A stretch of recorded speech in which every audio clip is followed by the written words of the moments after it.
Dios. Somos Iglesia Shekinah y estamos muy bendecidos porque tenemos una visita apostólica que es el apóstol Mario Guerra del Ministerio Manasoe Internacional. Así que, apóstol, le damos el tiempo para ministrar la palabra del Señor. Bienvenido, apóstol. Amén. Buenos días, mis amados hermanos. Me da mucho gusto estar aquí de nuevo con ustedes. Esta mañana les traemos unas primicias. Dios hace ya muchos años me ha permitido estar en su camino en el ministerio ya 46 años. Y durante estos 46 años Dios me ha permitido hacer seminarios para pastores, para líderes. Hemos hecho libros del seminario y con el fin de capacitar pastores, líderes. Pero en esta oportunidad Dios puso en mi corazón escribir este libro. Y es un libro que ustedes como iglesia, es la primera iglesia a la que vengo a promocionar el libro.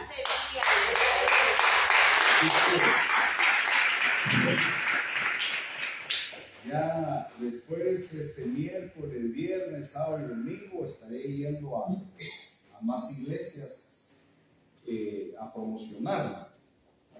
Escribí un prólogo y no lo voy a leer todo, quizás voy a leer nada más algunas partes importantes que están en mi corazón, por el cual escribí este libro. Este libro es una herramienta práctica para pastores, líderes, ministros y todos aquellos que desean servir con excelencia en la casa de Dios. Cada tema ha sido desarrollado con el propósito de edificar, instruir y equipar a quienes tienen la responsabilidad sagrada de guiar al pueblo de Dios en adoración y en verdad. Mi oración es que estas enseñanzas enciendan su corazón del mismo fuego que arde en el mío. Ver congregaciones que no solo se reúnen, sino que verdaderamente adoran. Líderes que no solo dirigen, sino pastorean con conocimiento. Y cultos que no solo se celebran, sino que glorifican al Altísimo y transforman vidas para la eternidad. Amén. Usted va a tener la oportunidad de tener este libro. Le va a quedar al pastor aquí, al hermano pastor José Luis Juan, le van a quedar unos libros para que usted se aboque a él o él comparta con los que anhelen, deseen obtener este libro. El libro tiene 23 temas y cada tema es un tema de guía, es un manual. Por ejemplo, para el orden del culto. Hay muchos, hacemos cultos, venimos al culto y no sabemos cuál es el orden que la Biblia ha establecido para hacer los cultos a Dios. A veces hacemos el culto así porque así vimos que se hizo en tal iglesia, o así nos dijo nuestro pastor que lo hiciéramos. Pero la Biblia establece cómo deben de ser los cultos a Dios. Entonces hay instrucción para la Santa Cena, hay instrucción para los ministros de alabanza, hay instrucción para los servidores. Este es un manual que debemos de tener todos los pastores y deben de tener todos los que anhelan y desean servirle a Dios. Así es que este libro va a quedar acá para que usted se aboque a nuestro hermano pastor y él pueda hacer de entrega del libro. Vamos a ponernos de pie y vamos a abrir la escritura en Primera de Juan, en el capítulo número 2. En este capítulo vamos a tener la lectura que Dios puso en mi corazón para poder compartir con ustedes este tema. ¿Cuántos vinieron con el anhelo, con el deseo de que Dios les hable? Yo sé que Dios tiene una palabra hoy para nuestras vidas que van a ser muy edificadas y bendecidas. Primera de Juan 2:18 dice la palabra del Señor así, de esta manera: hijitos, es la última hora. Y así como oísteis que el anticristo viene, también ahora han surgido muchos anticristos. Por eso sabemos que es la última hora. Mantenga su Biblia abierta ahí en ese pasaje y repita conmigo esta oración. Señor Jesús, te doy gracias por el don de la vida. En cuanto a mí, Señor, el estar cerca de ti es mi bien. Separado de ti, nada deseo en esta vida. Creo con mi corazón y confieso con mi boca que mis mejores días y mis mejores años están por venir. Te amo, Señor Jesús. Den un fuerte aplauso a nuestro Señor Jesús. Tome su lugar y si tiene un lapicero y trae usted Biblia física, por favor subraye ahí en la parte del verso 18 que dice: hijitos, es la última hora. El apóstol Juan, en este mismo verso, número 18, menciona 2 veces sobre la última hora, haciendo énfasis y dándole mucha importancia para que la iglesia de nuestro Señor Jesucristo sepa que ya es la última hora. En la Biblia aparecen horas muy importantes. Yo encontré 5 horas muy importantes que la iglesia no debe de ignorar. Estas 5 horas que la Biblia menciona como algo esencial e importante en nuestras vidas, cada hora es un tiempo, por ejemplo, de unos 45 minutos o 1 hora de prédica. Yo solo se las voy a mencionar rápidamente, pero es como para que las estudiemos y para que las conozcamos. Cuando la Biblia habla de hora, tampoco no habla de 60 minutos. No está hablando del cronos, del tiempo del hombre. Está hablando del kairos, del tiempo de Dios. Y aquí podemos ver, hermano, las 5 horas rápidamente. La primera hora que le quiero mencionar está en Juan capítulo 7 y verso número 6. Aquí se habla de la hora para morir. En el libro de las Memorias del Padre se escribió el día en el que naceríamos y el día en el que íbamos a morir. En ese libro se escribió quiénes serían nuestros padres y dónde íbamos a nacer. En ese libro está escrito el tiempo que viviremos en esta tierra. En ese libro está escrito el llamado que Dios nos hará algún día para irnos a su presencia. Nadie sabe cuándo le tocaría. Hay un dicho que dice que cuando no te toca, aunque te pongas, y cuando te toque, aunque te quites. Si llega ese día, llega ese momento, entonces nos tendremos que ir de esta tierra. En este pasaje el Señor le hace ver a sus hermanos que a él todavía no le había llegado su hora. Él llegó a saber por medio del Espíritu cuándo él tenía que morir, cuándo tenía que entregar su vida en la cruz del Calvario por nuestros pecados. La segunda hora que la Biblia menciona importante está en Juan capítulo 17 y verso 1. Esta es la hora para ser glorificados. Esta es la hora para ser exaltados. Yo sé que a cada uno de los que estamos aquí nos gusta la exaltación. Nos gusta tener éxito. Nos gusta estar a la cabeza y no en la cola. Nos gusta ser alguien muy importante, alguien de influencia incluso. Pero hay una hora que el Padre en su sola potestad ha declarado para que tú y yo seamos también glorificados. Pero la Biblia enseña que el camino para la glorificación es la humillación.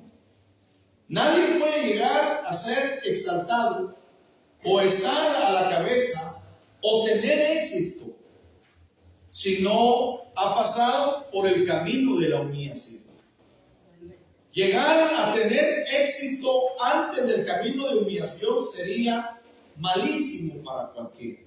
Nos va a hacer daño el éxito, nos va a hacer daño la fama, nos va a hacer daño el que seamos reconocidos o que nos den autoridad o que nos den influencia si no es el Padre el que nos ha glorificado. El Padre Jehová le dijo a Abraham: yo te engrandeceré, yo haré de ti una nación grande y en ti serán benditas las naciones de la tierra. Fue Dios el que le dijo a Abraham que lo iba a engrandecer. Cuando cualquiera de nosotros queremos engrandecernos, a veces no importa el costo, pasamos sobre cualquiera, criticándolo, señalándolo, murmurándolo, para poder llegar a la cima. Y ese no es el camino, ese no es el método. Tú y yo tenemos que esperar el tiempo de Dios para ser exaltados. ¿Cuántos dicen amén? Hay una tercera hora que se menciona en la palabra de Dios en Juan capítulo 4 y verso 23. Y esa es la hora de la adoración al Padre. Pero esta hora tiene algo muy especial. Dice, pero la hora viene y ahora es. Está hablando de una hora que vendrá, pero que ya es. Y dice que es la hora cuando los verdaderos adoradores adorarán al Padre en espíritu y en verdad. Cuando dice los verdaderos adoradores, es porque hay falsos adoradores. Es porque hay una falsa adoración, entre comillas, que dicen que se hace para Dios. Pero es una falsa adoración porque no se está haciendo en espíritu y en verdad. Tu adoración y mi adoración deben de ser al Padre, no a Dios. Lastimosamente, hermano, la iglesia de nuestro Señor Jesucristo hoy tiene muchos cantos a Dios. Gracias. Tiene muchos cantos a nuestro Señor Jesucristo. Tiene muchos cantos al Espíritu Santo. Pero tiene muy pocos cantos al Padre. Y la Escritura dice, la hora viene y ahora es cuando los verdaderos adoradores adorarán al Padre. Ahora, al Padre no cualquiera lo puede adorar. A Dios cualquiera lo puede adorar. Nuestro Señor Jesucristo le dijo al diablo cuando lo tentó: al Señor tu Dios servirás y solo a Él adorarás. O sea, hasta el diablo adora a Dios, pero al Padre solo lo podemos adorar los redimidos, aquellos que hemos reconocido a nuestro Señor Jesús como Señor y Salvador, a los que nos dieron el derecho de ser llamados hijos de Dios. Ahí podemos adorar al Padre. Hay una cuarta hora que también se menciona en Apocalipsis capítulo 3 y verso número 10. Apocalipsis 3:10 dice: porque has guardado la palabra de mi perseverancia, yo también te guardaré de la hora de la prueba, esa hora que está por venir sobre todo el mundo, para poner a prueba a los que habitan sobre la tierra. Está profetizado que vendrá una hora en la que el mundo será probado. Yo no sé qué clase de prueba es la que le va a venir al mundo. Puede ser una catástrofe, pero la Biblia no dice cuál es la hora de prueba que le ha de venir al mundo entero. Solo dice que vendrá una hora de prueba. En las naciones han habido catástrofes. Aún en Estados Unidos hubo una catástrofe hace unos años atrás, cuando derribaron las Torres Gemelas. Es la nación más poderosa del mundo. Sin embargo, cuando vino esa catástrofe, muchas naciones apoyaron a Estados Unidos, enviando bomberos, enviando mucho material humano para poder colaborar en esa desgracia. En los terremotos de Haití, las naciones han apoyado, han colaborado. Hasta le han quitado la deuda a esa nación. Pero la Biblia dice que en esta oportunidad, en esta hora, el mundo será probado a la misma vez. No será una nación, no serán 20 naciones. Serán todas las naciones que serán probadas. Ahora, si usted ama la palabra de Dios, si yo amo la palabra de Dios, si usted guarda la palabra de Dios, si yo guardo la palabra de Dios, hay una promesa: por cuanto has guardado mi palabra de mi perseverancia, yo también te guardaré de la hora de la prueba que ha de venir sobre el mundo entero. Aleluya. Seremos guardados. Los que amamos la palabra de Dios, seremos guardados de esa hora. Y hay una quinta hora que la Biblia menciona en Mateo capítulo 24 y verso 36. Dice así la palabra del Señor: pero de aquel día y hora nadie sabe, ni siquiera los ángeles del cielo ni el Hijo, sino solo el Padre. La iglesia por más de 2000 años ha esperado ese día y esa hora. ¿Cuántos de los que estamos aquí anhelamos el arrebatamiento? ¿Cuántos estamos esperando, hermano, que suene la trompeta? Que se oiga la voz de mando, la voz de trueno, la voz de arcángel. ¿Cuántos anhelamos ver a los muertos en Cristo resucitar primero, y los que estemos vivos seremos transformados, cambiados, y nos iremos al encuentro con nuestro Señor en el aire? Para mí esta es la hora más importante. Esta es la hora por la cual nos consagramos. Esta es la hora por la cual venimos a la iglesia. Esta es la hora por la cual nos negamos a nosotros mismos y vivimos una vida que agrade a Dios, porque queremos estar preparados cuando la trompeta suene. Ahora acompáñenme a ver la parábola de Mateo 20. Vaya conmigo al Evangelio de Mateo, en el capítulo número 20. No es casualidad que aquí en Mateo capítulo 20 y verso 1 en adelante se mencionen 5 horas. 5 horas en las que el dueño de la viña salió a contratar obreros para que vinieran a trabajar a su viña.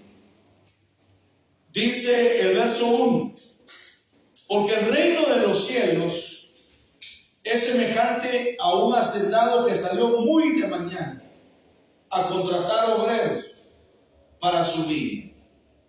La jornada de trabajo era de 6 de la mañana a 6 de la tarde. Así es que este dueño de la viña salió a contratar personas para que vinieran a trabajar a la viña muy de mañana. Serían las 6 de la mañana para que empezaran a trabajar su jornada de trabajo. El verso 2 dice, y habiendo convenido con los obreros en un denario al día, los envió a su viña. A los primeros que contrató, les ofreció pagarles un denario por la jornada de trabajo de 6 de la mañana a 6 de la tarde. Los obreros aceptaron ir a trabajar a la viña por un denario que les ofreció el dueño de la viña. El verso 3 dice, salió como a la hora tercera, eran las 9 de la mañana, y vio parados en la plaza a otros que estaban sin trabajo. Y a esto les dijo, id también vosotros a la viña, y os daré lo que sea justo. Y ellos fueron. A los que salió a contratar a las 9 de la mañana, les dijo que fueran a trabajar a la viña para que trabajaran nada más 9 horas. A ellos no les ofreció un denario. A ellos les dijo, vayan a trabajar a mi viña y se les dará lo que sea justo. Y ellos aceptaron y fueron a trabajar a la viña del Señor. El verso 5 dice, volvió a salir como a la hora sexta. Era la tercera vez que salía a contratar obreros. Salió al mediodía, a las 12, y le dijo, ustedes también vayan a trabajar a mi viña. Pero ya no les ofreció un denario, ya no les ofreció pagarles lo que fuera justo. Solo les dijo, vayan a trabajar 6 horas a mi viña. El mismo verso 5 dice, y volvió a salir a la hora novena e hizo lo mismo. Salió a las 3 de la tarde a contratar obreros para venir a trabajar a su viña solo 3 horas. Pero tampoco les ofreció ni un denario ni lo justo. Solo les dijo, vengan a trabajar a mi viña. Y ellos con gusto fueron a trabajar a la viña del Señor.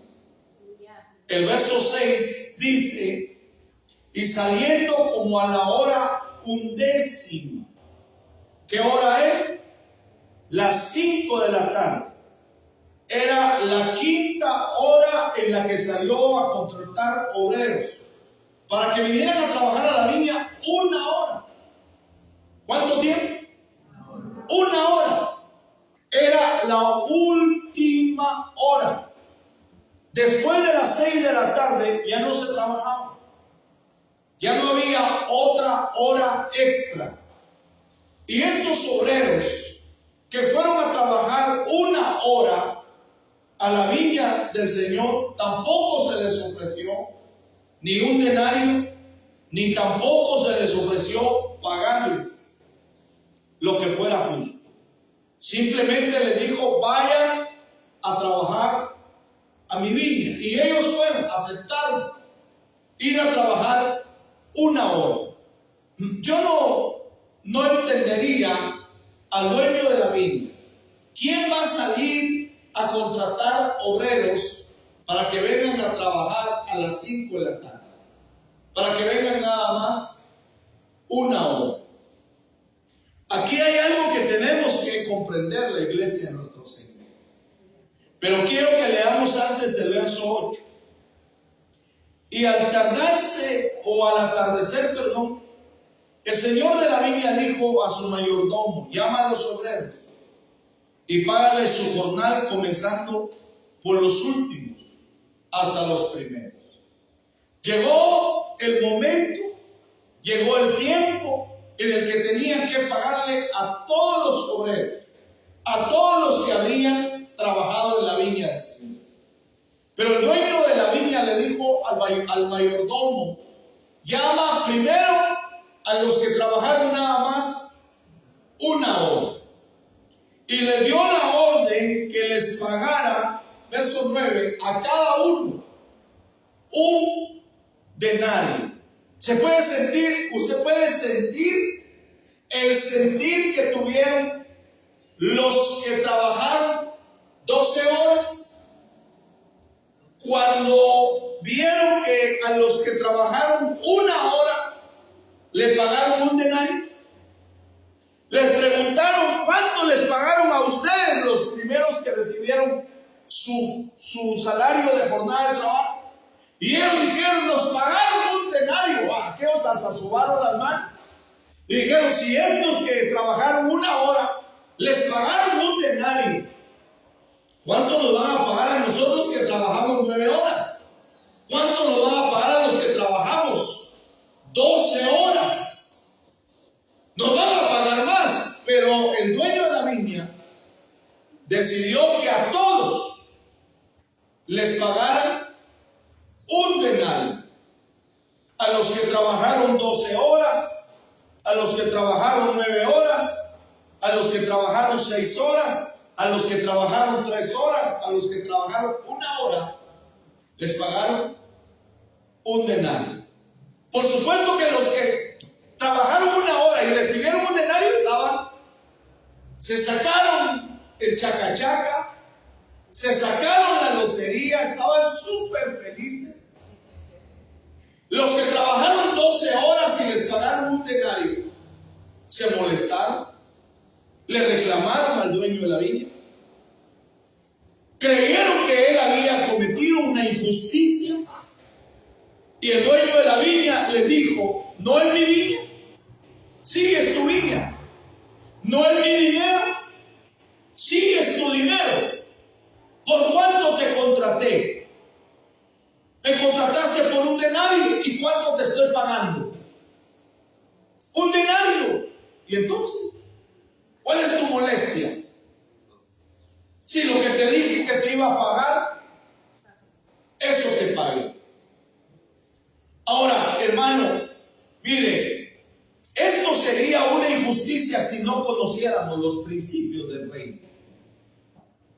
Esto sería una injusticia si no conociéramos la preexistencia en la palabra de Dios. Yo quiero que veamos, hermano. Primero, solo se ingresa a trabajar en el reino de Dios por llamado. Si no te llaman a trabajar, no te metas. ¿Se puede contar un chiste? Pastor, ¿se puede contar un chiste? ¿No es pecado contar un chiste? ¿Usted alguna vez oyó chistes de Don Chevo? ¿No sabe chistes de Don Chevo? Yo como me gozo con los chistes de Don Chevo. Dice que cuentan que Don Chevo llegó a una empresa a pedir trabajo.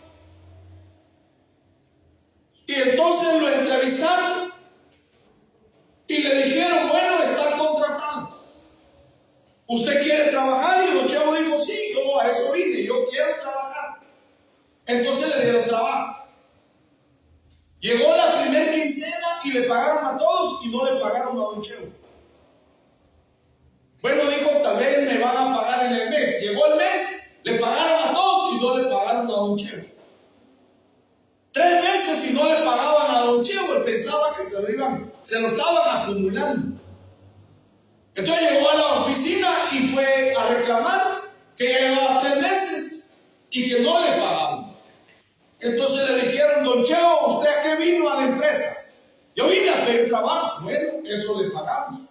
Usted pidió trabajo le dimos. Usted no pidió salario.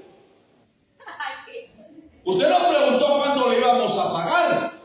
Usted no preguntó si aquí pagábamos a los trabajadores. Usted pidió trabajo y trabajo le dijo. Así es que no le vaya a pasar a la de Don Cheo, hermano. Si llega a una empresa, primero pregunte cuánto es el pago. Entonces, en el reino de Dios solo se puede entrar porque te llamen. Si te contratan para venir a trabajar a la viña del Señor, Él te va a pagar. Amén. Y vas a venir a trabajar a la mejor empresa. Amén. Vas a venir a trabajar con el mejor patrón.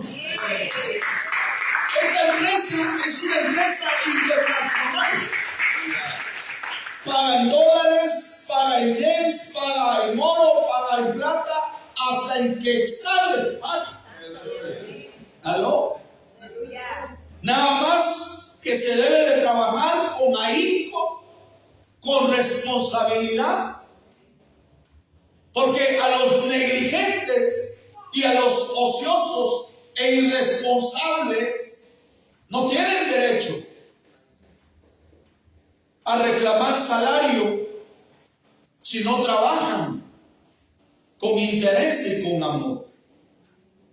Entonces, estas 5 horas de contrataciones que se mencionan aquí en esta parábola de los contratados, nos enseña la historia desde Génesis hasta nuestra época de las 5 horas que el Padre ha salido a contratar obreros para que vengan a trabajar a su viña. ¿Y a quiénes fue a los primeros que contrató en la primera hora para que vinieran a trabajar a la viña del Señor? Adán. Adán fue el primero que fue contratado para venir a trabajar. Esa primera hora, hermano, vinieron contratados Abraham, Isaac y Jacob. A los 3 que contrató el Padre, los 3, Abraham, Isaac y Jacob y Adán, pasaron por momentos difíciles. Tuvieron batallas, tuvieron temporadas de crisis, tuvieron tiempos de hambre. Aunque Dios los escogió, aunque Dios los llamó para venir a trabajar a su viña, Dios permitió que ellos pasaran momentos difíciles. Todo el que es llamado por Dios a trabajar a su viña, Dios permite que pasemos temporadas difíciles, que pasemos batallas, que tengamos tiempos de crisis, en los cuales cualquiera de los que servimos a Dios podríamos decir: ¿cómo es posible si yo le sirvo a Dios? Si yo me he entregado a Dios, ¿cómo es posible que yo pase por esos momentos difíciles?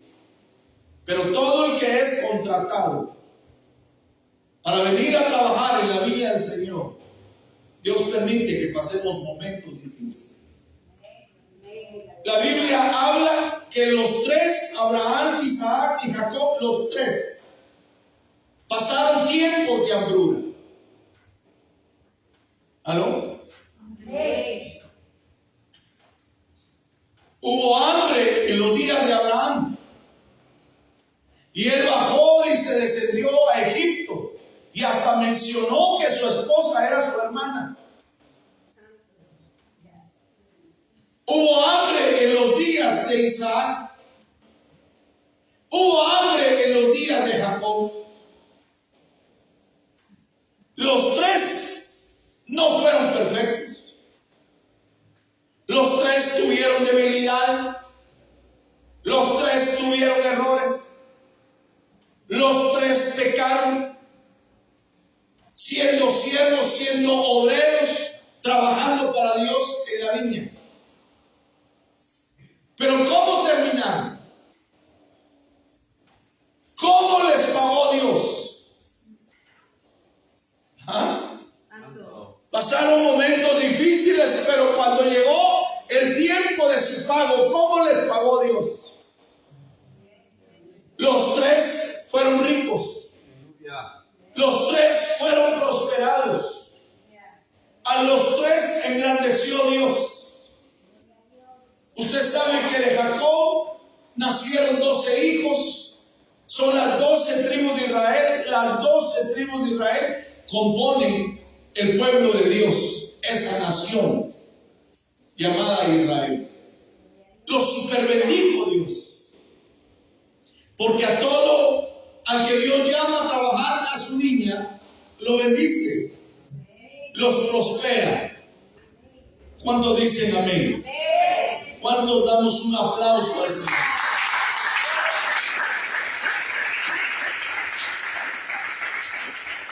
De los tres, ¿quién fue el más rico? De los tres, ¿a quién bendijo más Dios? ¿A quién prosperó más Dios? Abraham. Sí, no todos los que somos llamados a servirle, no a todos nos bendice por igual. Ni a todos nos da la misma bendición. Pero Él bendice. Pero Él prospera. Pero Él sabe pagar. ¿Cuánto da gloria a Dios? Denle un fuerte aplauso a Él. A la segunda hora que salió a contratar obreros, contrató a los jueces, contrató a los reyes. Dentro de los reyes también hay 3 reyes que sobresalieron: Saúl, David y Salomón. Los 3 pasaron por dificultades. Los 3 pasaron por pruebas, por batallas. Los 3 pasaron por tiempos de crisis difíciles.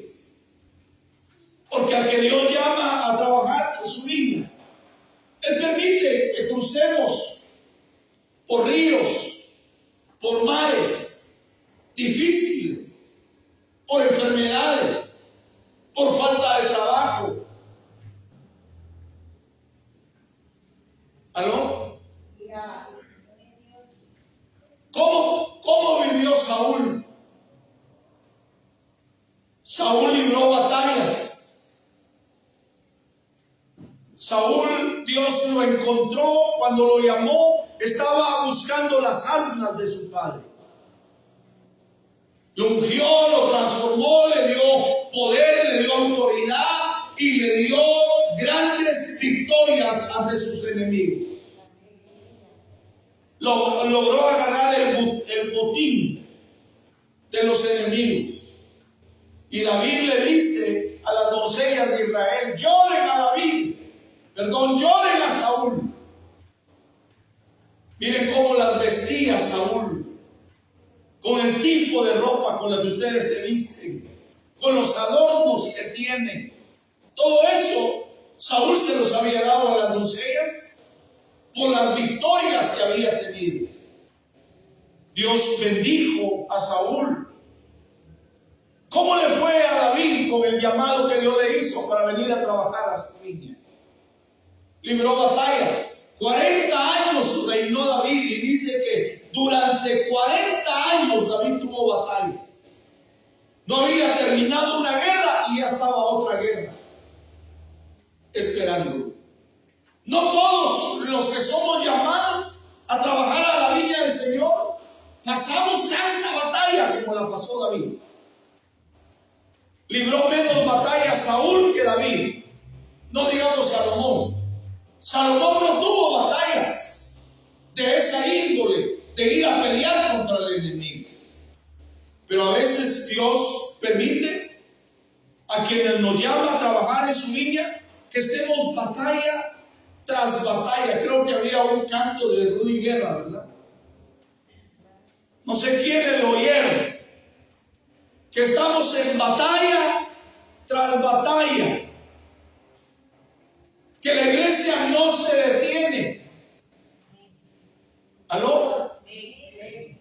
Si alguien de los que está aquí está sirviendo en la casa del Padre y está batalla tras batalla tras batalla, estás pasando ese momento como David. Pero cuando llegue el día del pago, aleluya, vuelvo a decírtelo, cuando vuelva el día del pago, cuando el Señor le diga al Espíritu Santo, al mayordomo, llama a los que han trabajado en mi viña y págales, págales. Aleluya. Te aseguro que si no te pagan un denario, te van a pagar lo que sea justo. Aleluya. ¿Aló? ¿Quién de los tres fue más bendecido? De Saúl, David y Salomón. ¿Quién fue más prosperado? ¿El que menos batalla tuvo? ¿Aló? Fue el más rico.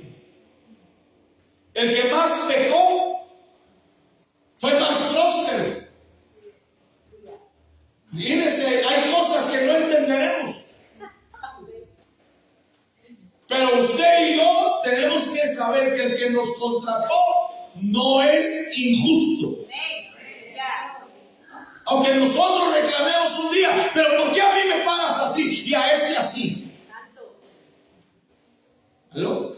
Debes de saber que Él paga lo que es justo. ¿Ah? Si Él cree que no te has ganado nada, no te va a dar nada. Pero Él es justo y verdadero. Él es fiel. ¿Cuántos dicen amén? ¿Ah? Y debe decirse que Él no solo paga con dinero. Él no solo paga en dólares, en yenes o en quetzales. Él paga con salud. Él paga con bienestar. Él paga con darte paz en tu casa, en tu hogar, en tu familia. Él sabe pagar. Él da lo que es justo. Salió a contratar a la hora tercera. ¿A quiénes contrató en esta hora? Contrató a los profetas menores y mayores. Y dentro de los profetas mayores también se menciona a tres: Isaías, Jeremías y Ezequiel. Cada uno de esos profetas le pertenece, por ejemplo, Isaías es el profeta de nuestro Señor Jesucristo. Jeremías es el profeta del Padre. Ezequiel es el profeta del Espíritu Santo. Usted puede leer los libros de cada uno de ellos y se va a dar cuenta que Ezequiel habla mucho de lo sobrenatural del Espíritu Santo. Lee el libro de Jeremías y Jeremías habla mucho de Dios Padre. Isaías es impresionante. Isaías habla de nuestro Señor Jesucristo. Isaías profetizó que nacería de una virgen. Isaías profetizó los nombres que tendría nuestro Señor Jesucristo. Isaías 53, hermano, profetizó la pasión cuando el Señor Jesús va al Calvario como cordero, experimentado en quebrantos. Es impresionante. Ahora, los tres pasaron momentos difíciles. Si usted ha pensado renunciar al privilegio que le han dado porque está pasando momentos difíciles, no lo haga. No renuncie. Jeremías quiso renunciar. Mire, mi hermano, hablando de las pruebas de Jeremías, Jeremías lo metieron preso. preso por profetizar. Lo metieron preso por vivir, hermano, él con el celo, con el temor de Dios, querer que la nación de Israel fuera una nación comprometida con Dios en los mandamientos. Y era una nación rebelde. Lo agarraron y lo metieron preso a Jeremías. ¿A cuánto les gustaría servirle al Señor en la cárcel? ¿Ah? Y por injusticias, no porque estás aquí preso porque hiciste esto y esto y esto y esto. No, por una murmuración. Jeremías pasó por momentos difíciles en la cárcel. Jeremías es uno de los profetas que presentó su renuncia. Le dijo a Dios: ya no quiero más profetizar, ya no quiero más predicar. Aquí te entrego la Biblia y te entrego el himnario, ya no más. ¿Y cuál es el problema?, le dijo Dios a Jeremías. ¿No te das cuenta que la gente me critica, me señala, me juzga? Dicen que cuando yo hablo grito. Por eso estaba renunciando. Porque la gente le decía a Jeremías: tú tienes un autoparlante en tu garganta. Tú tienes bocinas en tu garganta, cuando hablas gritas. Nos ofendes. Y entonces Jeremías fue a presentar su renuncia y le dijo a Dios: ya no más volveré a predicar. Y entonces Dios le dio de esas tocaditas que muchos necesitamos hoy. Que nos toque, que nos visite, que su presencia nos ministre, que su gloria descienda sobre nuestra vida. La gloria de Dios descendió sobre Jeremías y Jeremías le dijo a Dios: fuiste más fuerte que yo, me sedujiste para continuar. Ahora este pueblo me tendrá que oír en la mañana, en la tarde y en la noche. Les guste o no les guste. Antes me oían una vez a la semana, ahora me oirán todos los días, de la mañana al mediodía y en la noche.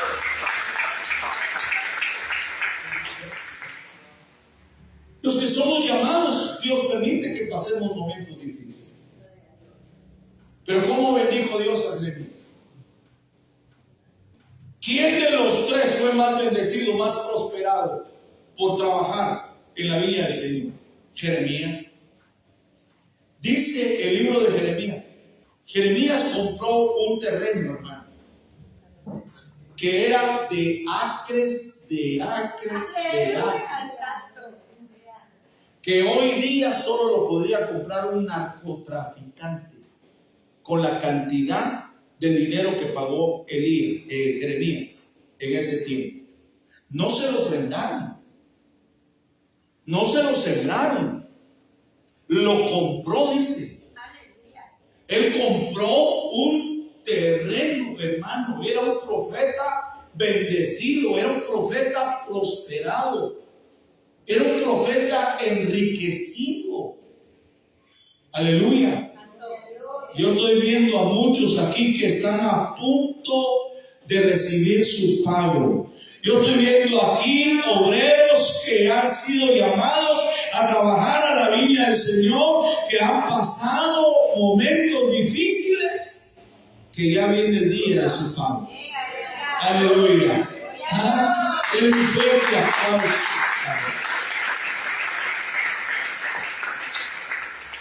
¿A quiénes contrató en la cuarta hora? Salió a contratar a los apóstoles del Cordero. ¿Quiénes fueron los apóstoles del Cordero? Fueron los 12 apóstoles que él llamó. Y al último que llamó dentro de los apóstoles del Cordero fue a Pablo. Cuando Pablo dice que él fue el último de los apóstoles llamados, no está hablando de los apóstoles de la iglesia, está hablando de los apóstoles del Cordero. Pablo tuvo que demostrar que él había visto al Señor Jesús. después de la resurrección. Entonces, hermano, ¿cómo vivieron los apóstoles? Existe la creencia teológica cristiana, evangélica, legalista, tradicional, que los apóstoles eran pobres, que los apóstoles no tenían dinero. Hasta dicen que los apóstoles eran humildes porque no tenían dinero. ¿De dónde lo sacan? Bueno, sacan de la idea cuando Pedro y Juan van a la Hermosa, al templo, hay un cojo pidiendo limosna y Pedro dice: no tenemos oro, ni tenemos plata, pero lo que tenemos te damos en el nombre del Señor, ¿verdad? Y lo pusieron de pie. Entró como nosotros deberíamos de entrar a la casa del Señor. Debemos de entrar con acción de gracias, danzando, saltando, remolineando, alabando a Dios. Así deberíamos de entrar. Dicen también que el ministerio de nuestro Señor Jesucristo fue pobre. Y la Biblia enseña que el Señor Jesús 3 veces se hizo pobre, para que usted y yo fuéramos enriquecidos. ¿Para qué se hizo el pobre? Para que usted y yo fuéramos enriquecidos. También sacan que el ministerio del Señor fue pobre, porque dice que cuando 2 discípulos de Juan, después de ver bautizado a nuestro Señor Jesucristo, siguieron al Señor y le dijeron: te seguiremos. Y el Señor dijo: el Hijo del Hombre no tiene dónde recostar su cabeza. Las aves del cielo tienen nidos, los animales del campo tienen cuevas, pero el Hijo del Hombre no tiene ni dónde recostar su cabeza. Y de ahí saca que el Señor Jesús era pobre y que en su ministerio hubo pobreza. La gente ignora por falta de conocimiento la palabra de Dios. Porque cuando el Señor Jesús nació, sabios que vinieron del cosmos llegaron a adorarle y le abrieron su tesoro. ¿Y qué fue lo que le dieron? Le dieron oro, mirra e incienso. Le dieron oro. Y cuando daban oro, daban oro. No daban una cadenita, no daban un anillo. Daban oro. Daban lingotes de oro. Se cree que con eso compraron los padres José y María, compraron el monte Getsemaní. Y ahí hicieron una empresa de aceite de oliva. Se cree que la casa donde aquellos 4 amigos del paralítico rompieron el techo era la casa de nuestro Señor Jesucristo. ¿Cómo se vestía nuestro Señor? Él no se vestía como un mendigo, como un pobre. Cuando está en la cruz del Calvario y los soldados dicen: sorteemos la túnica, sorteemos la ropa. No lo hacían por un valor espiritual, lo hacían por lo que costaba, porque el Señor se vestía con túnica de una pieza. Y eso solo lo usaban los reyes. ¿Usted ha visto algún pobre cargar tesorero? Y el Señor Jesús tenía tesorero. ¿Aló? Aquí en la iglesia hay tesorería, pero no hay tesoro. Aquí hay un tesorero en la iglesia, pero siempre se queja que no hay dinero.